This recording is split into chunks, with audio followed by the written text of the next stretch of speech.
Like کریں، subscribe کریں اور بیل آئیکن کو ضرور دبائیں تاکہ آنے والے ویڈیوز اب تک سب سے پہلے پہنچے۔ لیکن یہی کہنے آیا ہوں، بتاؤ قبر کا بھی کچھ خیال ہے؟ آج کے رات قبرستان اس لیے نہیں جاتے کہ مرحوموں پہ فاتحہ پڑھیں، قبرستان جانے کا مقصد ہی نہیں سمجھے۔ ارے مرحوم پر فاتحہ تو گھر بیٹھ کے بھی ہو سکتی ہے۔ باپ کی قبر سعودی میں، یمن میں، مصر میں گھر بیٹھ فاتحہ پڑھ، وہاں ایصال ثواب پہنچے گا۔ قبرستان جانے کے لیے سنت کیوں ہے؟ قبر پر جا بیٹھ، دیکھ یہ قبرستان ہے، کبھی اس طرح بھی دیکھو قبرستان کو۔ شب برات میں قبرستان کیوں جاتے ہیں؟ تاکہ موت یاد آئے۔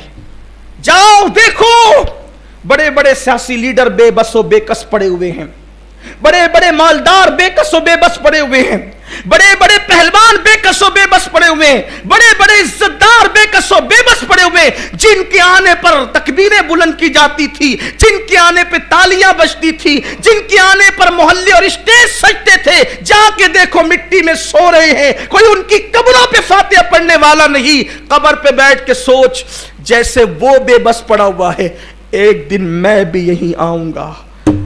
مغفرت نہ سب پر نہیں ہوگی کہ تو کتنے بڑے باپ کا بیٹا ہے، اس پر مغفرت نہیں ہوگی۔ مغفرت اس پر نہیں ہوگی کہ تو کتنا کیا کر کے ہے، مغفرت تو اس پہ ہوگی کہ حضور تجھ سے خوش ہیں یا ناراض ہیں۔ اگر وہ چہرہ پھیر لیں کچھ نہیں ہونا ہے، اور ہم وہی سارے کام کر رہے ہیں، وہی سارے کام کر رہے ہیں جس سے حضور چہرہ پھیر لیں۔ پتہ نہیں آج کی تاریخ میں حضور ہم سے راضی ہے کہ ناراض ہے۔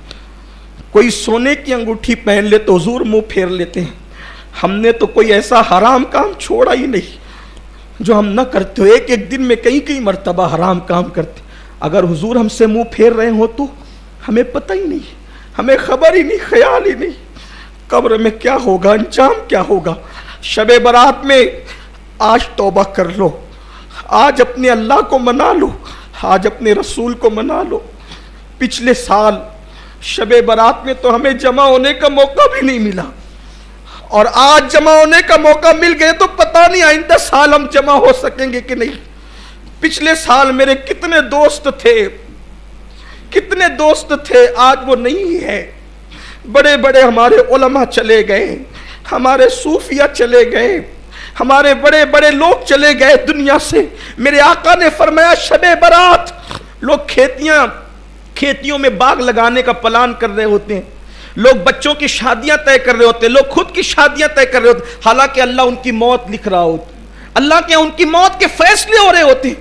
ہو سکتا ہے اس وقت، اس رات میں اللہ سب کو لمبی عمر دے، لیکن ہو سکتا ہے ہم میں سے کوئی ایسا ہوگا اس وقت کسی کی موت لکھی جا رہی ہو۔ موت تو لکھی جا چکی ہے، لیکن فرشتوں کو وہ نام دیے جاتے ہیں، لو اس سال اتنے لوگوں کی تمہیں روح قبض کرنا ہے۔ ہو سکتا ہے ان میں ہمارا بھی نام ہو سکتا ہے۔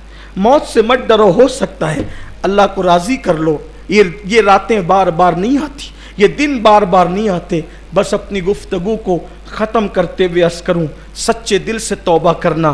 پھر کہتا ہوں، توبہ اس کا نام نہیں کہ گال پیٹو، توبہ اس کا نام نہیں کہ کان کھینچو، توبہ اس کا نام ہے کہ گناہ سے نکلنے کا اپنے اللہ سے ایسے وعدہ کرو کہ جیسے بکری کے دودھ سے تھن نکل کر دوبارہ بکری کے تھن میں نہیں جاتا، اسی طرح سے گناہ سے نکلو، ایسے دوبارہ پھر گناہ کی طرف نہ جاؤ۔ آج عہد کرو، آج ہم نماز پڑھیں گے صلاۃ التسبیح، لیکن آج کے بعد ہماری کوئی نماز نہیں چھوٹے گی، کوئی نماز ترک نہیں ہوگی، ہر گناہ سے بچیں گے، گھروں میں نماز کا ماحول بنائیں گے۔ ایک روایت پڑھ کر بات ختم کرتا ہوں۔ دیکھو کیسے کیسے بندوں نے توبہ کی، اللہ تعالیٰ